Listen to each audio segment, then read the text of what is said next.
ৰাঙলু 11 মাইলত জুবিন অনুৰাগীয়ে তিনিদিনীয়াকৈ ৰাইজৰ মৰমৰ শিল্পী জুবিন গাৰ্গক জনালে শ্ৰদ্ধাঞ্জলি। হাজাৰজনৰ মৌন সমদলৰ পিছত প্ৰথম দিনা জুবিনৰ প্ৰতিচ্ছবিত বন্তি প্ৰজ্বলন কৰে শিক্ষক তুৰাব আলী, মামুদ আলী, নুৰ আহমেদ আৰু হবিবুৰ ৰহমানে। দ্বিতীয় দিনা বন্তি প্ৰজ্বলন কৰে অধ্যাপক তথা শিল্পী হবিবুৰ ৰহমানে। তৃতীয় দিনা জুবিনৰ গীত মাতেৰে কাৰ্যসূচীৰ সামৰণি পৰে।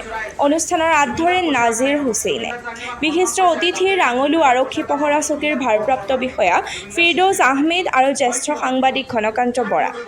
অতিথি গুলজাৰ হুছেইন, পাৰ্থপ্ৰতিম ভট্ট, আব্দুল হান্নান, উদ্যোক্তা ইমৰান শ্বাহ, নাজিৰ হুছেইন, জিয়াৰুল হক, নুৰ হুছেইন, নাজিম উদ্দিন আৰু জাকিৰ হুছেইনৰ লগতে সমূহ ব্যৱসায়ীয়ে উদ্যোগত সংখ্যালঘু সম্প্ৰদায়ৰ মাজত অনুষ্ঠিত হোৱা শ্ৰদ্ধাঞ্জলি অনুষ্ঠানটোৱে তাৎপৰ্য বহন কৰিছে। কঠীয়াতলীৰ পৰা ঘনকান্ত বৰাৰ ৰিপৰ্ট।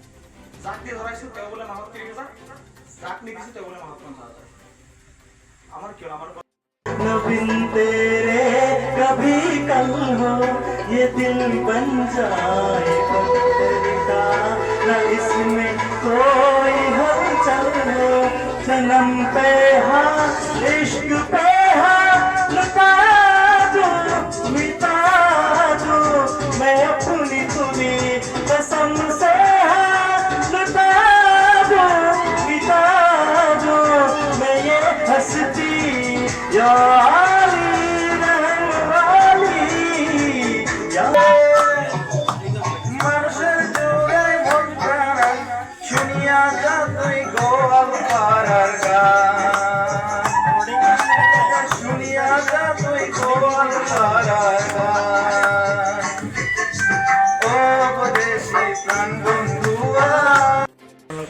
এই চেনেলৰ জৰিয়তে ৰাঙলু 11 মাইল বাহিৰ হৈ প্ৰথমতে সমগ্ৰ অসমবাসীৰ লগতে ভাৰতবাসীৰ সকলোলৈ আজি আমাৰ হিয়াৰ আমঠু শ্ৰদ্ধেয় জুবিন গাৰ্গে প্ৰয়াত হোৱাৰ যি দুখ, সেই দুখত আমি সমভাগী হৈছোঁ। যোৱাকালিৰ পৰা আমি এই 11 মাইলত জুবিন গাৰ্গদেৱৰ শ্ৰদ্ধাঞ্জলি অনুষ্ঠানৰ কাৰ্যসূচী আমি হাতত লৈছিলোঁ। যোৱাকালি আমাৰ এটি শোভাযাত্ৰা হৈছিলে কঠীয়াতলীৰ পৰা 11 মাইলৰ পৰা কঠীয়াতলীৰ হৈ আমি গমাৰেটি হৈ পুনৰ ঘূৰি আহিছোঁ। আজিও ঠিক তেনেকৈ সমান্তৰালকৈ আজি কেণ্ডেল